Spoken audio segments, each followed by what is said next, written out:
The Sinking of the Titanic and Other Great Sea Disasters, edited by Logan Marshall. Band played its own dirge.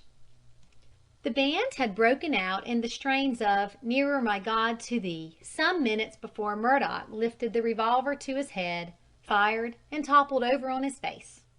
Moody saw all this in a vision that filled his brain, while his ears drank in the tragic strain of the beautiful hymn that the band played as their own dirge, even to the moment when the waters sucked them down. Wherever Murdoch's eye swept the water in that instant, before he drew his revolver, it looked upon veritable seas of drowning men and women. From the decks there came to him the shrieks and groans of the caged and drowning, for whom all hope of escape was utterly vanished.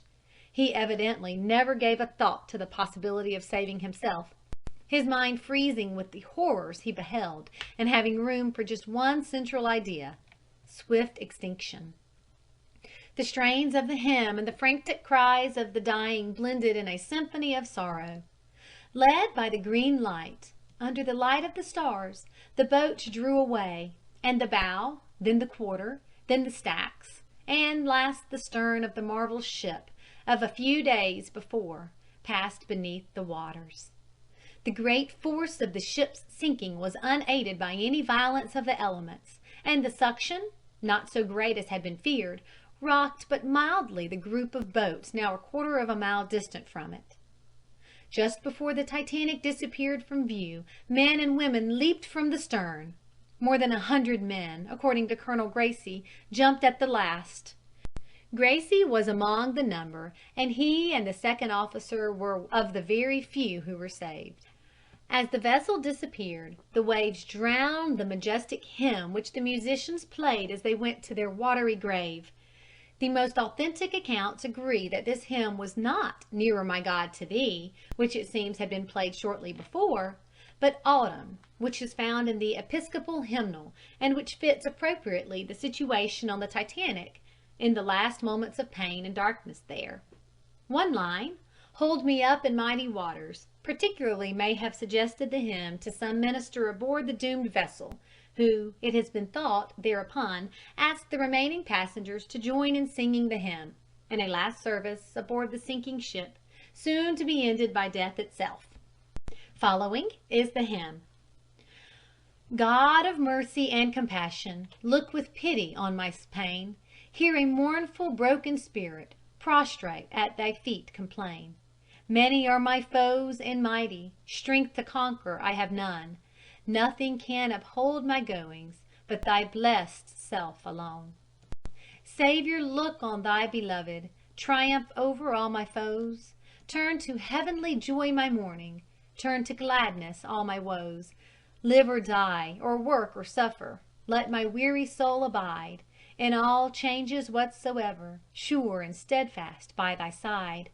When temptations fierce assault me, when my enemies I find, sin and guilt and death and Satan, all against my soul combined, hold me up in mighty waters, keep my eyes on things above, righteousness, divine atonement, peace and everlasting love.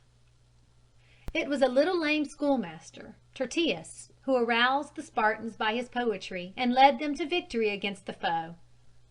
It was the musicians of the band of the Titanic, poor men, paid a few dollars a week, who played the music to keep up the courage of the souls aboard the sinking ship.